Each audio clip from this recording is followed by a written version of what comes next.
UK. Hello, UK Crime Book Club. Oh my word, we are 48 minutes late, but we are here. We have done it. I can see my screen strobing. I don't care. Hi, Andy.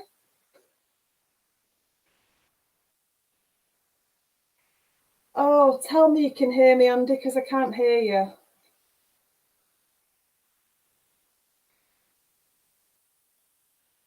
Kaz, I can't hear Andy. I'm back. Hi, Andy. Hello, I can hear and see you, but I can only hear. You can't hear Sam? I can hear her, I can't see her. Okay, Sam. Well, if she's talking now, I can't hear her now. Fair enough. Sam's pinning the stream. This is 48 minutes late and an absolute nightmare to get you here. Pinning the stream, poor girl. Well, it's been horrendous getting you in. Do you want to start off by introducing yourself? My coffee's gone cold now. Would I like to start off doing what? Sorry. My drink's all gone as well. Do you want to start off by introducing yourself, telling everyone about yourself and your books? Okay. Hello, UK Crime Book Club. Long time no see. My name's Andrew Barrett. I'm a CSI working for West Yorkshire Police, and I've been writing novels since, well, I've been writing Eddie Collins and Roger Coniston novels since '96. So it's quite a long time, isn't it? But there was a bit of a gap in between where I did other things. But yes, so I'm responsible for producing this latest book of The Crew, featuring Eddie Collins. And I write CSI type stuff with lots of swearing in it. Yeah, we got quite a bit of swearing, didn't we, while we were trying to go live? Yeah. So you are here as our Ask the Expert because you are a... Do you want to tell us what job you do? Yeah, I'm a crime scene investigator, which is a CSI. We used to be called SOCO, but about 4 years ago they changed that, not because it's to do with anything American and we're copying Americans. There was a change in the legislation whereby we could seize and search, or search and seize rather, but in order for us to be able to do that we had to have the word investigator in our title for some reason, so they called us crime scene investigator. Oh, there's a question already on the stream, but I'm going to start off by asking you the ones that I got before we went live. All right. So Meg Jolly, she's published her first crime novel recently. She lives in Bradford. Oh, hello. She has got lots of questions for you. She wants to know what texture is. She wants to know what texture is print powder and does it smell? Firstly, I don't have a sense of smell anymore. I lost it about 3 years ago. Don't know why. Don't care, really. I have a young puppy, and you can imagine what that's like. It doesn't bother me. I'm not bothered with dead bodies anymore. Lovely, bring it on. So I don't now know what powder smells like, but I remember telling people years ago that aluminium powder smells like wax. We use that. That's a general powder. It's good for most surfaces. It hates wet. Forget anything that's wet. It will not play with anything that's wet or greasy. Anything that's got a large amount of contaminant on board, aluminium powder won't play with. We use a white globular powder, which has a feel like corn flour in your fingers. You know, that sort of squeaky feeling. It's like, yeah. And we have, that's good for very slightly textured surfaces, laminate floors, this would affect door, UPVC door kind of thing. And we also have a black globular powder as well, and that's like soot. It just goes everywhere. It's horrible to use. We use that on silver cars, basically. Try not to use it indoors on people's houses because it honestly just flies everywhere. They're the main three powders that we use. We have magnetic powders. That's good for paper and for polystyrene. Black and silver powders. They are. There's also there's a vast array of erotic ones. Red Wop, that's a particular favourite of mine. I've never used it, but it sounds great. Red Wop. I don't know what it does. What else was it? She also says, what does your CSI suit feel like?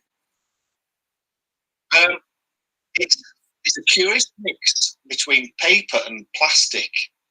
It's waterproof, so it's like a flexible plastic on the outside and a sort of fibrousy type paper on the inside. And it sounds like a packet of crisps while you're walking along. They come with hoods, and when you've got the hoods up, all you can hear is crinkling.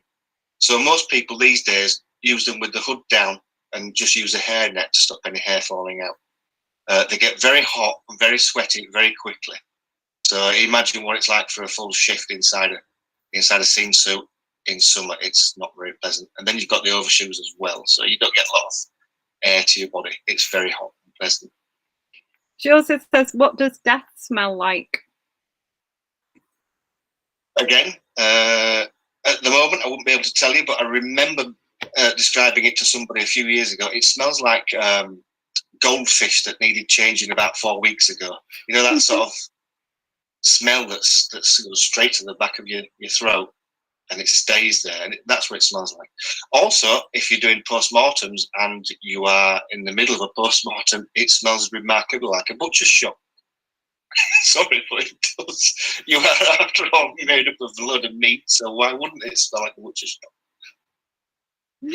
Obviously, you get bodies that have been there for some time between you and I smell disgusting. There's no getting away from it. But the best way around that is don't use Vic under your nose, or what Vicks or whatever people profess to use. Just go in, take a breath, take a deep breath, and take another deep breath, and you'll get used to it, and you don't even smell it after a while. So, Sam says, tell us about the Eddie Collins Starter Library we can get set by signing up to your website, and she's put the link on. Oh, bless, that's very kind of her. I'm just trying to see if I actually have any of those books available. Sure, I don't think I do. No, you get the first book in the Eddie Collins series, which is called The Third Rule. That's a stonkingly large book. If you've got plenty of time to read, you don't mind getting immersed in a long story. It's not a quick story by any means. There's lots of characters, lots of threads to run through. A good story. I like it. I enjoyed writing it. I really enjoyed writing it. And for a quick fix, you get the Lift as well, which is a very short story. It's told in first person from Eddie Collins' point of view as he gets inside a lift in a block of flats to go up to a job on the whatever floor it is, and he meets two characters in this lift when he wishes he hadn't have done. I won't give any more away than that, but yes, sign up, get the 2 free books, see what you think to them. Right.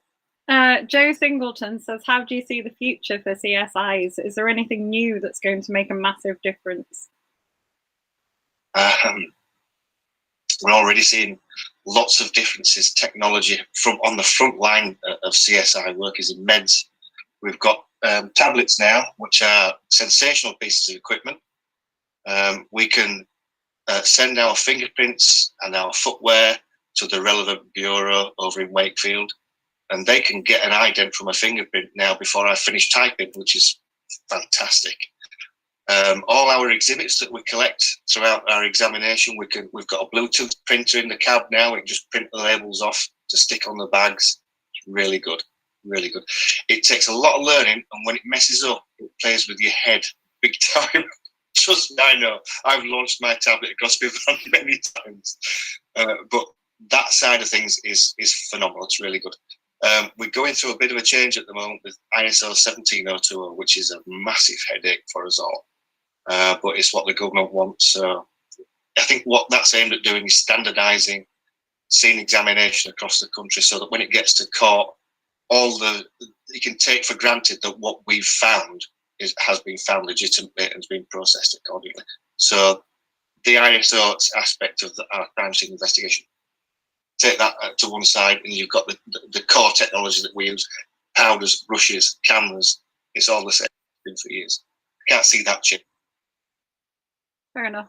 Now, I'm gonna, before we go on to the other questions off the stream, I was telling my students at school, I'm a science teacher, that I was talking to you tonight, and they have questions. All right, okay. That I promised I'd ask. I'll do my best. They're pretty good, actually. So the first one is, what kind of evidence would you collect at a hit and run? Right, well, if you've got two scenes immediately, you've got a car and you've got an injured person or a dead person, whichever it turns out to be, on the road.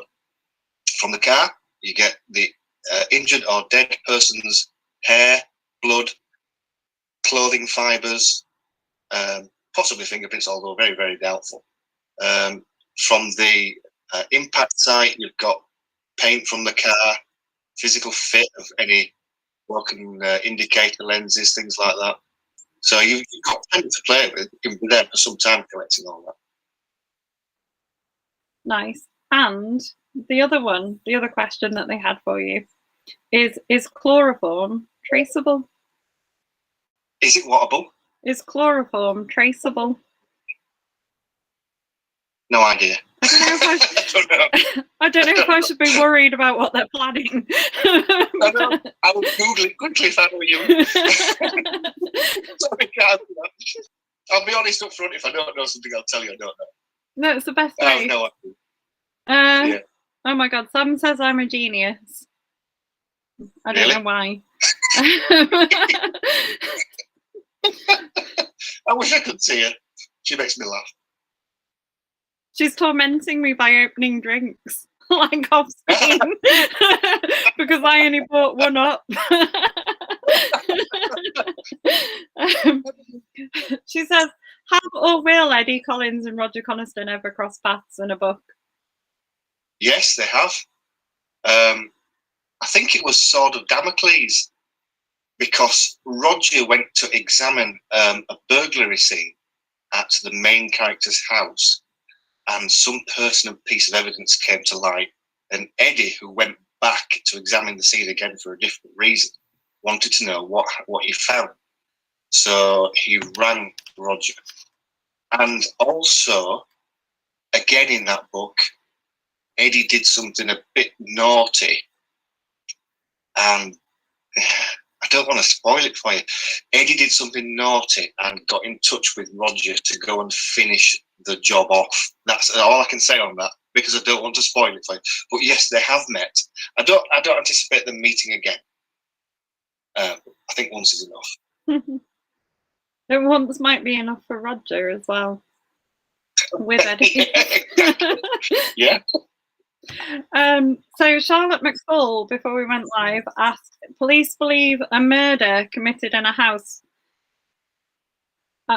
Police believe a murder is committed in a house with no blood. What do you look for to prove the police theory? And how do you go about collecting and tagging the evidence you find? Massive question. That is that Sam going, oh? Yeah. Did you hear it? At least I hope. I didn't catch that. Say that again. She said that's an excellent question, Charlotte. Oh, it's a massive question. And it doesn't start off with CSI at all, in my opinion. It starts off with intelligence. I don't have any of that either. But it starts off with CID and intelligence and working out who this person is, who his associates are, what kind of circles does he mix in? Is it organised crime? Is it just plain drugs? Is it firearms, weapons, that kind of thing? And whatever theory they can come up with, it's our job then to try to prove or disprove it, to sort of push the investigation along to its natural conclusion, whatever that might be. We don't know what it is until we start finding the evidence. But you've got normal evidence that you will look for. You've got your footwear, you've got your fingerprints, you've got blood, you've got signs of struggle, you've got blood spatter, all that kind of stuff. If you haven't got a body, you've got to try and work out where he is to begin with, haven't you? And that's down to intelligence, I think. So part of her question was if there was no blood. So if there was no visible blood, like no blood spatter and things, what would you do to look for traces of blood? All right, well, there's different light sources we can use. We typically use something called crime light now. It's a trademark for a really high intensity light source. In the old days, we used to use a big generator with a big, like a shower cord, a big flexi cord and a light source at the end. And you used to drag this around the house and it was massive. And it was cumbersome. Now we use something, it's just a torch and it's set at a specific frequency. And we have to wear goggles to protect our eyes from this. And black windows out and warn people, please don't come in, otherwise it will blind you. And we look for anything that fluoresces, and blood will fluoresce. So yeah, we use a crime light. So in your Eddie Collins book, I think it was, no, it might have been Roger Coniston when I read it. There was, in one of them, there's this really clever thing where it gets footprints from a floor using a lifting technique that involves... Yeah. Can you tell us a little bit about that? Because I thought that was really clever. I went away and Googled it to see if it was like a real thing. Oh, you talked about the ESLA device. Yeah. There's two ways of lifting footwear marks in dust from a floor. It works best on like a laminate floor or a tiled floor, and basically it's a sheet of black mylar that's foil on one side and jet black on the other. You put that on the floor, you put an earthing plate next to it, and then you put an electrical device across the two, and then you charge it, and you put a current through this mylar plate, this mylar film, and it attracts dust to the black side underneath from the floor. So you turn the equipment off, get rid of your earth plate, spin it over, shine a light obliquely across it, and you should be able to see any footwear marks that are on there. Of course, it's a negative, it's an inverse, but you should be able to get the footwear marks from the bit of floor you've been looking at. And another one, a favourite of mine, is use your oblique light directly on the tiled floor, so it skims right across the surface. It picks out hairs and crumbs and all kinds of crap that's on your floor. But there you'll be able to see footwear marks in dust as well, hopefully. And then you lay a sheet of black gelatin across it and pull the gelatin sheet off, and there again should be a footwear mark underneath. I love doing that. I love footwear marks. It's a favourite.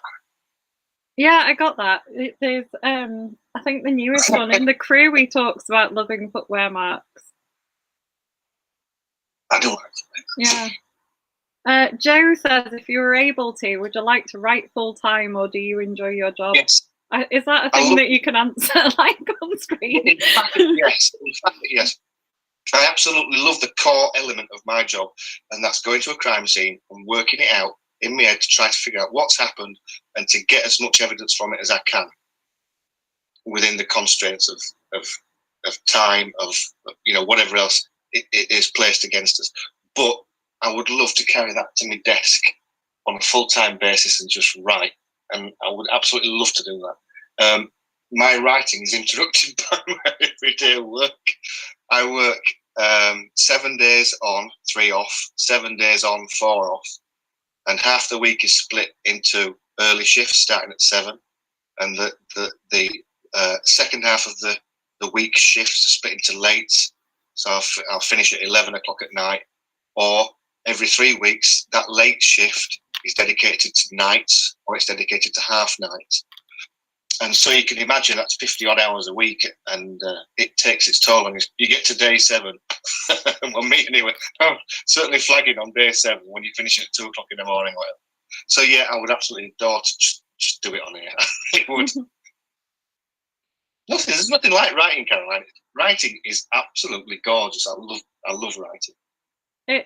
I'm very impressed with anyone who can write well. I'm sorry, you broke up. Just do say that again.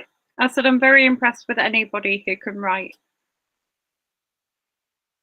Anybody can write. Anybody can write, and anybody should write. And for 1% of all those people who think, I'll give it a try, it will bite them, and it will bite them hard, and they will continue writing, and they will grow. They'll write longer pieces, more complex pieces, but either way, it will grab them, and they'll love doing it. There's nothing like it. It's a real buzz.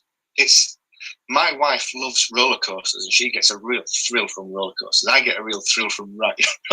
I realise how pathetic that sounds, but it's true. I get a real buzz from it. So Joe Singleton, he's got all the good questions today, is Joe Singleton. He says, how do you decide to draw the line on what you can describe in the book and what would be classified as confidential tricks of the trade?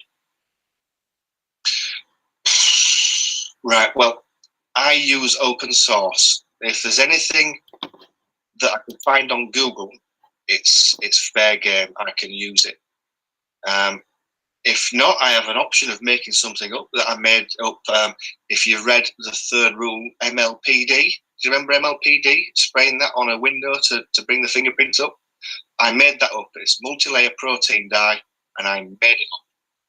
And nobody's ever said, that doesn't exist, does it? Nobody's ever said that. However, about 5 years after I wrote that book, they've developed something that is very similar to multi-layer protein dye, believe it or not, but it's horrendously messy. It's a squirty bottle that you spray everywhere, horrible stuff, and it didn't take off. So yeah, I use open source stuff, so I can't get told off by my bosses. So you can't give away these secrets. If there's anything secretive, I won't use it, because let's face it, you don't want to turn anybody into a victim of crime because of what you've written. So I do stay away from stuff like that. And you did have to like inform them, didn't you? Because you write crime and work with the police. Yeah. I have to declare that I've got a business interest, and they'll go through it to make sure that I don't. I'm not derogatory towards anybody on Facebook, social media, or anything like that. I've also got to be careful about what I write about. I can't write about victims or specific crimes. And I have to stick to that, because if they catch me out doing anything wrong and they say you can't do it anymore, then I have to make a choice. And that's a choice I don't want to make. So yeah, I'm a good boy. Well, at least that's what you tell people.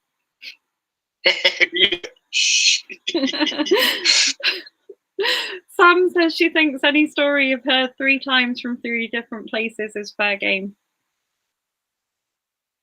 She says what? Any story I've heard from 3? She says anything you've heard 3 times from 3 different places is probably fair game. What, for me to write? Yeah, or just to use. Like any fact that you've heard like that. Although I wouldn't trust it, because teachers have the worst exactly opinion towards copyright. If my gaffers dragged me into the office, how would I prove where that came from? Unless it's on Google open source, then I'd be all right. No, I dare take any risks with it. Ah, that's a good question. When you've been in a scene and used all the chemicals, etc., do you have a cleanup team when the investigation is all over? Yeah. For normal volume crime, we call burglaries and some robberies volume crime. Not that they're not important, it's just that they're not major crime, and you have to give them a category, volume crime. So the answer to that is no. When I complete my job at a burglary scene, I'll tell the complainant how to get the powders back off again. Sometimes people forget. Sometimes CSIs forget to tell people how to get the powder off, and it never gets removed, because if they do it wrong, it tends to stick. As far as the major crime stuff is concerned, when we leave a house and it's in a right state, yes, there is a professional cleanup crew. It's one that you have to pay for. I don't know if the police pay for it, or whether the complainant or the estate of the complainant pays for it. I don't know. It's not something I get involved in. We try not to make too much mess. We try not to destroy people's property, because it's not fair, is it? But we do have a job to do. So if it means making a mess, we make a mess. Well, if it means you're doing your job well as well, I don't think people would really mind. Yeah. No. I mean, there are some things. If I go to a burglary scene and I found glove marks, for example, and I'm faced with the choice of examining or not examining an antique piece of furniture with aluminium powder that they're not going to get back off again, I'd give them that option. Do you want me to examine it or not? And 9 times out of 10, it's, don't bother. Right. Sam says, a line from your review says, as real as it gets without getting blood on your hands. How do you get that balance between reality and entertainment right? That's a good question, that. And I try not to make it appear like a documentary or a manual on how to do a job. People aren't interested that you spend an hour at a burglary and then another hour and a half writing about the burglary, all your exhibits, all your photographs, what you did, why you did it. Nobody's interested in that when they're reading fiction. They want to disappear into an exciting world, an alternative world to their own. And who can blame them? So they don't want to read about what powder you select and why. they're quite happy that you use aluminium powder, or they're quite happy that you found X amount of footprints and they're all Adidas or Nike or whatever. They don't need to know the fine detail. That's for us, and it'd be very boring to read about on a fictional basis. So I keep that out. You only need to know the fundamentals, and you only need to know the pertinent parts to move the story along, like you would do in a proper investigation. So that's what I try to stick to. People don't need to know the everything, all the report writing malarkey that goes on, and the conversations you might have with police about the crime scene. You just don't. It doesn't carry the story forward, so why use it? You only bore people. Fair enough. Sam also asked, sorry, I have to keep going back and forth on the thing. What's the most unusual case you've heard of that was solved by forensics? Oh, that's a shocking question. Blame Samantha. She's sat there tormenting. Yeah, she's tormenting us with drinks that we don't have. Asking you horrible questions. I can't bring one to mind. I've been to so many. I've been doing this for 25 years, and I'm not bragging or anything. I'm trying to illustrate what a shocking memory I've got. I've dealt with literally hundreds of bodies, dozens of murders, some horrible assaults on people, and I can't honestly sit here and say, oh yeah, I remember this case where forensics did this for an investigation, because it happens a lot. One case I can remember, funnily enough, is back in the late 90s, early 2000s, a murder of a woman in Leeds. And I'm just debating whether I can actually tell you. Can you hear me? Because it's blood. Yeah, I'm going to shy away from I don't know what to tell you about that. But yes, there are dozens of cases. Obviously, it's a forensics department. It's a forensics department, and you're going to discover things that you need to give to the investigation and carry it forward. And we win a lot. We win an awful lot. I think out of the country, that there's 43 forces in England and Wales, and I think we're second to the Met in West Yorkshire. So we're a very good forensic department. Yeah, I didn't want to tell you earlier when you were talking about when you started writing that 1996 was when I was still at college. Really? Do you know something? I take bobbies out in my van sometimes who weren't even born when I started this job, and I look at that. That's frightening for me. It really is. No, I can't believe I've been doing this for 25 years, honestly. It's horrifying, isn't it? I work with people and they're like, I was at school in this time, and I'm like, I got married then. Like, just no. Joe says, as a CSI, is your promotion ladder similar to the police structure? The two disparate departments, they're completely different. We have vehicle examiners who just do vehicles and nothing else. We have CSIs who examine volume crime scenes and vehicles and nothing else. And then we have senior CSIs who examine all crime types. That's myself. And then we have supervisors that's an awful job. That's an office job, who look after us all. And then we have the area forensic manager. So you've got five ranks, if you like. Initially, when I first started, we had SOCOs and a supervisor, and then you'd have the one chap over at Bishopgarth who oversaw everything, and that was it. So they're split us down into different categories now for different category of jobs. Whereas your police officers, they start at a constable, don't they, and go to sergeant, inspector, chief inspector, and so on. So yeah, they're two completely separate things. Yeah.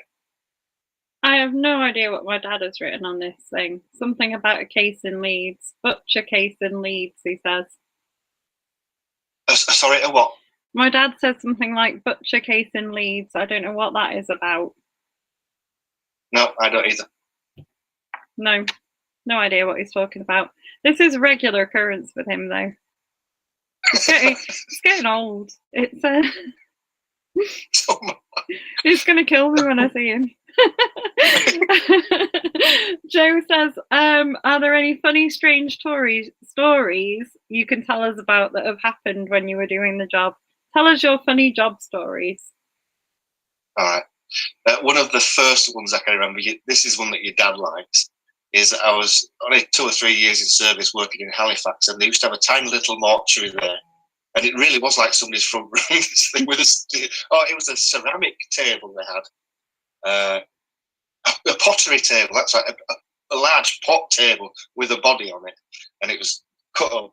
We're doing the and back in those days, we had the big medium format film cameras, the same type that the wedding photographer would used to use, with the bellows on it, where the lens goes in and out, and you're looking down to see across. Well, I had to get a shot from above looking down onto the body using this medium format camera with a big handheld flash as well. So I climbed up the ladders, and they can see me. I'm ready to put my foot on this ceramic table where the body is, so I can stride over it and take the shot down. And everybody says, Andy, don't do that. But they told me too late. I did it. The table moved, and I slipped and went straight in the body. They never said anything, didn't the body, because it was completely dead. But that was one of the first times I got covered in blood for no good reason. And then another job where I worked in Halifax was I'd gone right down to Todmorden with an attachment who was with me, a police attachment, to a burglary in a house, and we knocked on the door, which was slightly ajar anyway. And I was a little bit strange when that happened. No reply.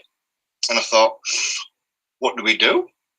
Now I'm starting to panic because I know this is an elderly complainant. So we open the door, there's nobody inside. And I'm going, hello, hello, hello, police. And we're going to the lounge, there's nobody there. Up to the first floor, nobody there. Up to the attic room, nobody there. I was thinking, oh my God, what's happening? Come back downstairs again, let ourselves back out to find out we'd been in the wrong house anyway. Don't know whose house it was. We just legged it. Oh dear. Tony Millington said, is the correct title in the UK CSI or Socko? Need to know for writing my books. Certainly in West Yorkshire with CSI now. People still call us Socko, and it's fine. Doesn't matter to any of us what they call us, really. I don't know about other parts of the country. I suspect it's CSI probably nationwide now, because we all fall into that legislation I was telling you about. So it used to be Socko up until about 4 or 5 years ago. Then we officially changed to CSI, but we still respond to Socko as fine. I think Tony, if I remember rightly, is based in Peterborough. So that's I would have thought CSI. East Anglia, isn't it? I would have thought CSI. Apparently the case that he was on about my dad is someone who murdered his girlfriend, and some blood residue was found on the guy's hair bracelet. All right, yeah, sorry, don't know about it still. I probably do, but I've just forgotten about it. Well, we asked, we got an explanation. I did tell you, aluminium powder does make your memory suffer. Honestly, it really does. And I'm proof of that. Memory, does it affect your ability to use technology as well? Yes, it does to a great extent. As the 3/4 of an hour spent getting on here will tell you. Sam says, are there any books or TV shows that you think get things spot on? I've heard that Happy Valley does. I've only watched one episode. I enjoyed it, but I've just not got around to watching any more. That was there was a guy called Bob Bridgestock who was the advisor on that, and he used to be an SIO over at West Yorkshire Police. Worked with him a time or two. Very good. So watch Happy Valley. We actually have Bob Bridgestock and Carol, because him and his wife write as a team, don't they? They're they're on this. I want to say the 7th of April. I'm not exactly sure, but very soon. Oh, good. Well, say hello from me. I'll watch it anyway. Say hello from me. I will say hello from you, because you did work with him, didn't you, at times? Have you? Yeah. So on that, apart from things getting spot on, does anyone ever ask you for advice?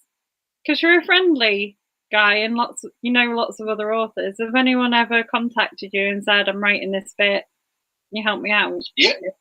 Oh, yeah. Lots of times it happens weekly. Good friend of mine, who is now a very good friend of mine, Michael Wood, he writes to me occasionally.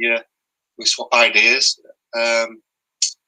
There's I don't want to name them all, but there's a dozen authors. There's a new one just emailed me last week, Andrew Lowe, I think his name is. He's asking for advice. Yeah, I don't mind. It's good. I like building relationships with people anyway. It's good. Sam says it's the 8th of April that the bridge stocks are on. All right, I'll try and watch that if I can. I'm going to go back and just check that I've got all of the questions from people. What can you tell us? No, you've already told us about the crew. Sam says, tell us about the new clothes for the books. Yeah, there's the Eddie Collins series is it's got some tremendous reviews. It's got some really good reviews, but I don't like the covers. They're the covers that I made, and I don't like them. I did at the time.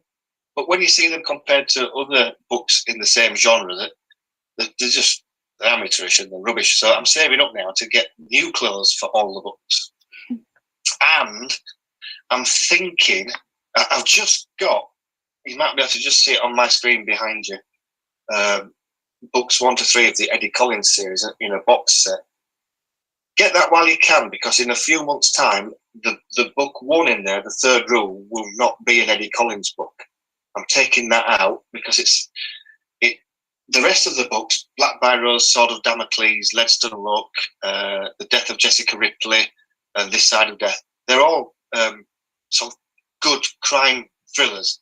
Whereas the first one in the series, The Third Rule, that is a good crime thriller, but it's intertwined with a bit of political shenanigans, isn't it? If you've read that, you'll know that.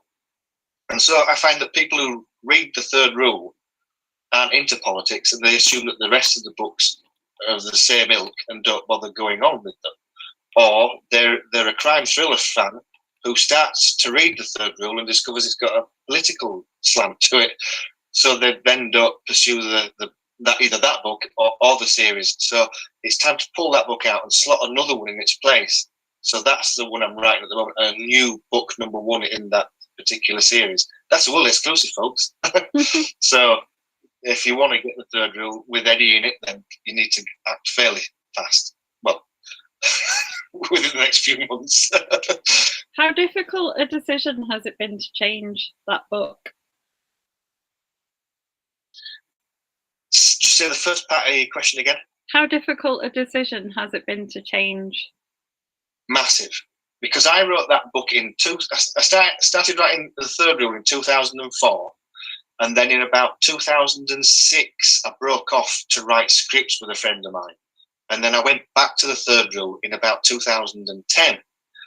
And when I finished it, it was 280,000 words long. And an average book is about 80,000.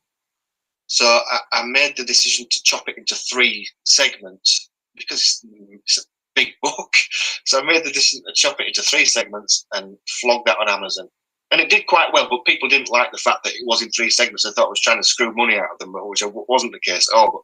So then I brought it back into 1 book and sold it like that. But then people were complaining, quite rightly, I suppose, that it was too long. And then I got taken on by Bloodhound Books. You remember that? And they said, can you rework it? Can you get it down a little bit? So I got it down to 160,000 words. I binned a full book, if you like, more than a full book. Which is acceptable now. It's about the same length as Stealing Elgar and No More Tears, so I think that's about all right. And that does okay as a full book. People like it. They're not really mentioning the length anymore, so it's about probably on the top end of what's acceptable, but they do seem to like it. But I've known since 2004 that it was going to be a standalone book with Eddie Collins, but I liked writing Eddie Collins. And so I continued with the next book, Black by Rose, and Sword of Damocles, and I used him. And it wasn't until later on that I thought, I've made a real mistake here, because that first book should have just been a standalone and left alone.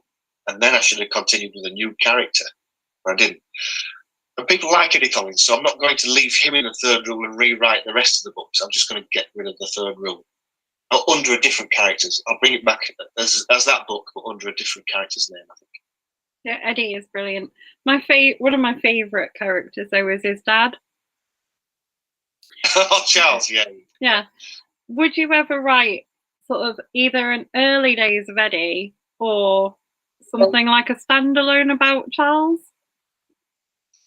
I don't think I'd write a standalone about Charles, simply because he's only, I hate to say the word good, but he's only good to read as a character when Eddie's barreling insults at him and his comebacks can be quite good.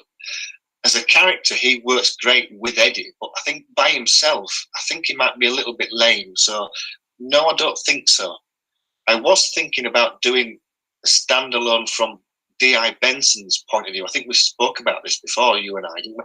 Yeah. Where Benson was telling Charles, who is Eddie's dad, obviously, Benson was telling Charles how they met and what had happened in the intervening years before Charles came back into Eddie's life.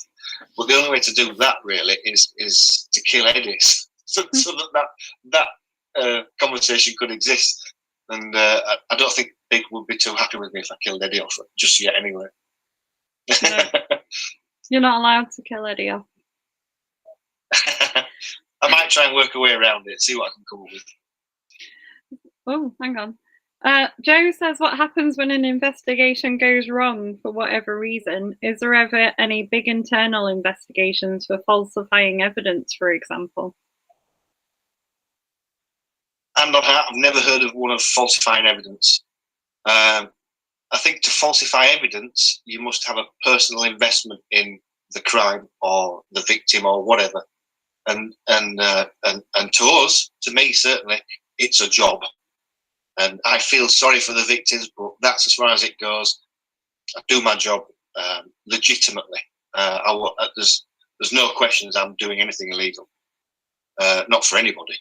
So I haven't heard of that. It probably does happen, but I haven't heard of it. I've never been called to court for questioning about anything like that. As far as investigations are concerned, I think for major investigations, for major crime, for murders and large stranger rapes, things like that, then it's routine for an investigation upon completion to be investigated themselves to get best practice to improve the way we do things. So I think that's a regular occurrence. Do you get called to court often to give evidence? Luckily, no. I think I've been called about 3 times, and I hate it. I really detest it. It's awful. But the thing I find distasteful about the UK judiciary is that they will call people in a blanket fashion. If you have anything to do with a case, they call you. And so they might call me to court to ask if I've taken this series of photographs showing somebody's facial injury after an assault. I write a statement that says, I am me, and I took these photographs on such and such a day. Why does this not suffice? You've got to disrupt my shift. You've got to, you're stopping victims of crime getting a service from me. You're causing my colleagues to have to work harder to try to get that victim a service. It's just ridiculous, the stuff that the courts can get away with. And that's not just me it happens to. It happens to all police officers as well. And it's just preposterous to me that they can waste so much time and money on ridiculous questions. Sam asked as well, when you started writing and were a new SOCO CSI, how did you manage to do both? It was easy because I loved writing, because prior to writing crime, I wrote 2 or 3 horror books. They were all rubbish, but I enjoyed it, so it didn't matter to me. I was back then. There was no Amazon. There was no indie author. There was none of that. You either did it the traditional route, or you paid Vanity Press to do it for you. But there was no Amazon, so I did it because I loved it. I really did. I tried the traditional route, I'll be honest with you, but I always got a knockback. But it didn't stop me writing because I loved it. I loved my job as well, with a passion.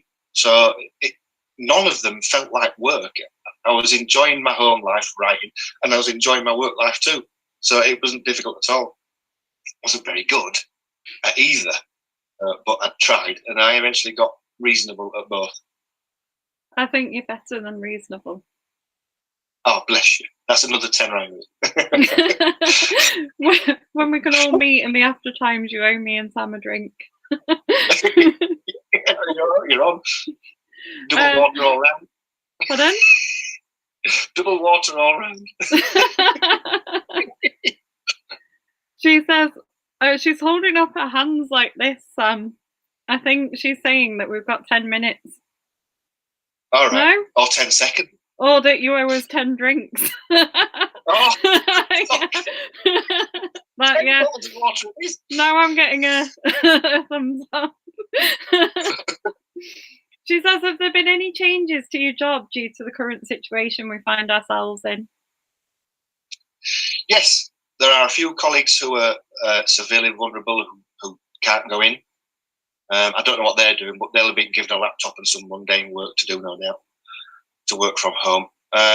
Every job that we go into, we have to wear gloves and a mask as routine. Obviously, we try to social distance with any victims of crime as well if we can, and officers at the scene too. So yeah, we have to keep our distance, but we have a job to do. We can't shy away from it.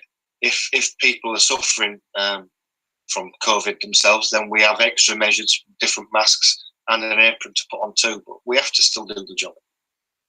Do you so teachers, again, because you don't really get a choice, you still have to go in and work, have to test twice weekly for COVID? Do you have to do that?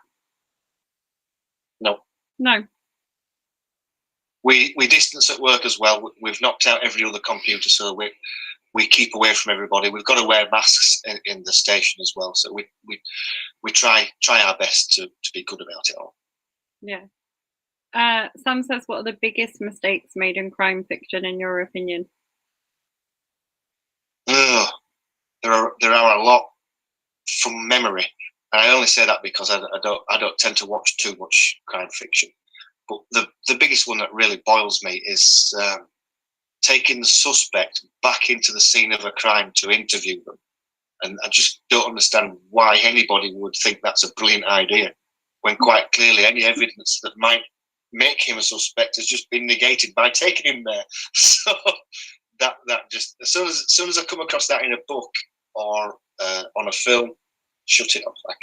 I can't watch that. I can't believe that. There's that, and there are other things too. I think we talked about one or two specifics last time that we were having a chat about, which I won't go into here, but that's the worst one. And then, and another one is you've got your CSIs or your SOCOs busy doing their work, photographing and fingerprinting. Whether there would be or not is a different matter. And then you've got CID walking through in their suits, and you just think, why? Why would you do that? That's laziness. If you see that on TV, folks, turn it off. Sam's asked me a question now, and I'm not sure what the answer is going to be when I ask it. But when do you get your best ideas? Oh, in the shower. Usually in the shower. I'm not renowned for having short showers, because I will stand there under the water spray, drinking my coffee, because I always take a coffee in with me, and I will just stand there and think. And it's true. And I was in the shower when, I can tell you this, there's a twig in Leicester look right at the very end, and I was in the shower when that came to me, and I was staggered by it so much that I almost fell out of the shower.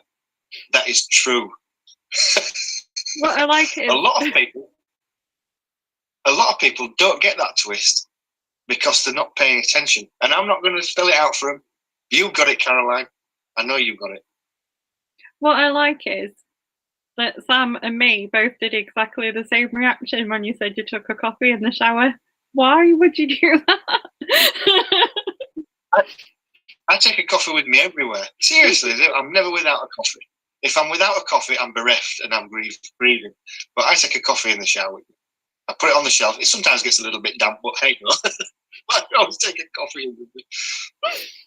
First thing when I get up in the morning, coffee. Last thing when I go to sleep at night, coffee. Yeah, no, I'm with Coffee you all day. on the coffee everywhere thing, but just not in the shower. No. Try it, it's lovely. Joe says, do you get updated from your bosses on cases that you've been dealing with, such as successful prosecutions? Sometimes if it's a large case that's attracted a lot of the media attention, we'll get, we have HMET in West Yorkshire, which is the Homicide and Major Inquiry Team. They have a single contact, a single point of contact. And you'll generally get an email that goes out to everybody saying such and such got so many years, or the judge congratulates your supervisor. That's about it. Sometimes you get, as you're passing somebody in CID in the corridor, oh, Andy, do you remember that? And you'll go, yeah. And they go, oh, yeah, you went down for that. And yeah, it's nice to find out that your work's contributed to dare I say it without it sounding cliche, contributed to justice for somebody. Have you ever worked on any ones that have made kind of major news? You've worked on any cases Yes. that have been in, yeah. You can't tell us, but yeah. Yes, I have. And Sam says, how many soccos would usually be at a scene? Are we talking major crime here, or just a volume burglary, or what we're talking? If it's volume burglary, you'll go by yourself. She's doing that. If it's a car, there'll be one of you. If it's a major car, I love doing murder cars, rape cars, kidnapping cars, and I'll be there by myself all day because I enjoy that kind of thing. Firearms cars as well. If it's a murder scene, depending what kind of a murder it is, you might have somebody working upstairs, somebody downstairs, somebody doing footwear, somebody doing fingerprinting. You know, it depends how you want to divvy it up. There's lots of different ways to do it. So there could be.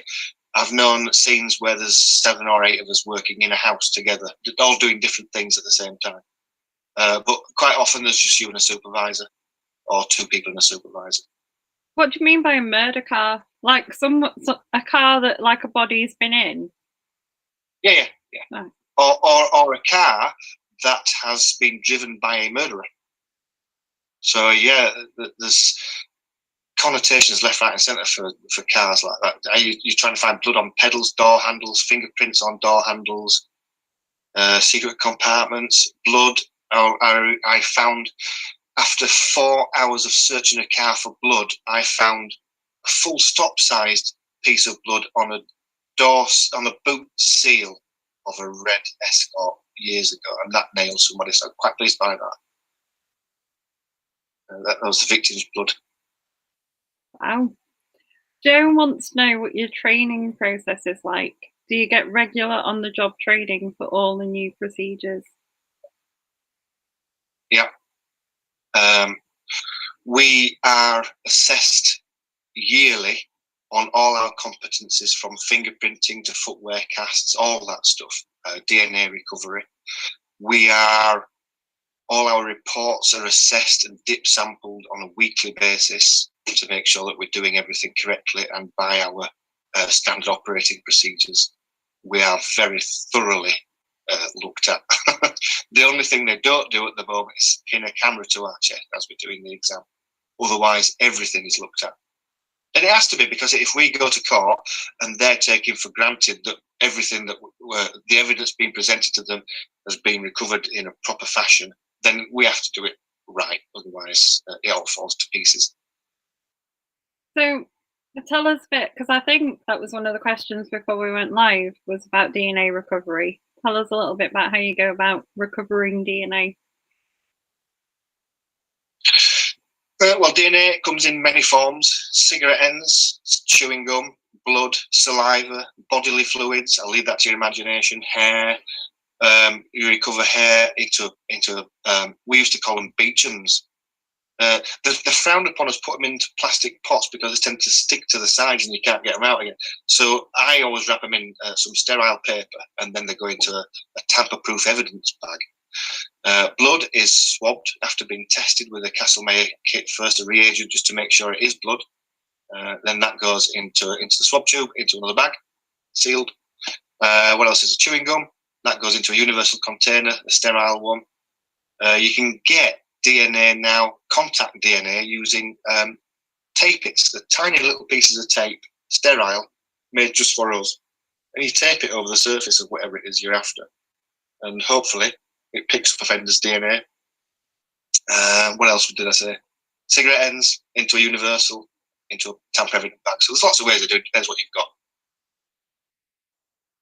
So apart from footwear, what's your favourite type of evidence to look at? I'm quite partial to firearms jobs. I quite like those. Yeah, I love searching for stuff. I'll search for hours looking for things. I'm rubbish at finding stuff in the drawers at home. My wife will say it's in the third drawer down, and say I can't see it, and she'll come and point to it there. Look, I'm useless at that. But if I have to look for a bullet, I'll be there all day, and I won't find it. Well, hopefully, sometimes I don't. I admit, but like the blood thing in the car, I'll look all day until I find some. If I don't find something, I get quite depressed by it. But I suppose that's just to manage. It's good that people do that anyway. I think I'm in the right kind of job if I get annoyed at myself for not finding something. How much of you is there in Eddie? That's a question I get asked an awful lot, and I suppose really there's probably an awful lot of me in him. I get as angry as he does, and I get as shouty and as sweary as he does, but I'm better at controlling myself. I don't get violent, whereas he does. I have some rip-roaring arguments with people, and he does too. So I suppose we're quite similar in that respect. And we've both got the same drive to make sure that I do hate it, how it sounds cliche, but honestly, it's true. We do have that drive to try and get the victim justice if we can. And I promise you that is true, and it's true amongst all my colleagues as well. It's a given. It's that. I liked Sam was laughing because we both know how much you were like tearing your hair out and getting angry at all your devices as we were trying to get you to go live. Can you imagine what it's like when we get an update for our tablets at work? Why? It doesn't work. You get very cross very easily. I was amazed when you said about Bluetooth printers and stuff that you got them all working. Yeah, we've got that. Yeah, that is the only bit of kit I've ever had that's hooked up straight away, being gone. I have a Bluetooth keyboard as well, and that is the only piece of kit along with the printer that's hooked up. Prior to this tablet, we had an older tablet, and it would never work. The amount of times I've put my fist through the keyboard, you wouldn't believe it. I hated that thing. But anyway, we're on to better things now, fortunately. We've got 3 minutes left. Remind everyone about your books. Okay, I write 2 series at the once. I've written a trilogy with Roger Coniston. He was the first Socko I did when I first started in '96. And yes, you want to see the book, don't you? Yeah. There's the very first one. That's gone a long time dead. The very first one. I wrote that in '97. It's been changed a dozen times since then, and it's all right now. Then the next one is Stealing Elgar, which is actually this trilogy. I really enjoyed writing that book. It's really good. I enjoyed it. I know a lot of people like that too, luckily. The last one in that trilogy is No More Tears. That also is quite good. Would you write more, Roger? No. I've been asked to several times, but that's like from a previous generation. It's proper old school. In that one, he attends a murder where he fingerprints a door frame using black powder and then photographs the fingerprints that he finds. We've evolved since then in crime scene investigation. We'll probably use aluminium powder on that door frame because we're not going to photograph it. We're not going to photograph it. We're going to lift it with lifting tape, rubber lifting tape. And now we've evolved even more. We would probably use aluminium powder again, but this time we're going to photograph it again. So we've gone sort of full circle, but we're photographing it with a decent digital camera with some good lighting. And we do that because that fingerprint, get it shipped over to the bureau in a few minutes, and hopefully if it's a suspect's map, they can have a name for the investigation team. So things have come full circle again, and I'm not sure I want to go back to writing lifting fingerprints and stuff. You know, we still have to lift fingerprints occasionally if it's a round cylindrical surface, sphere, you know, or it's a colourful background where the camera can't pick out the fingerprint. Still have to lift that and then photograph the fingerprint. But yeah, things have changed, and I'm not sure I'd like to go back to writing about Roger and stuff. The only standalone book I've ever written to press is this one. This is The End of Lies, and that's a sweary, gruesome book, but it's good. I loved writing that book. And a lot of people liked reading it as well, and it's the only one of mine that's available in audio. A lovely lady called Colleen narrated that, the Sterling job. Otherwise, it's just been the Eddie Collins book, which is the Third Rule, Black by Rose, Sword of Damocles, there's Black by Rose, This Side of Death, that's the latest one. That's where we find out something about Eddie that staggered a lot of people who read it. And I'm looking forward to reading the 7th one, which will be the conclusion to what we found out in that book. So yeah, I'm really thrilled about the future, about what's coming next. Brilliant. Thank you for sticking with us. Pleasure.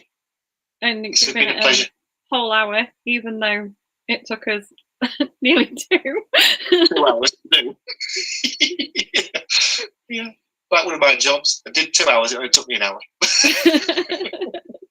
But it's been brilliant, and there's lots of people coming online on the side saying that they've really enjoyed the interview. Oh, I love it. Oh, that's great. I'm glad people have enjoyed it. I've enjoyed being here too. There's some things you don't want to talk about, and some things you can't talk about, and some things I can't remember anyway. So, well, apart from that, we did all right, didn't we? We did all right, yeah. And we'll invite you back for next time we're buying you a webcam. Oh, bless you. Go on, chip in. Everybody chip in 10p. Give me a webcam.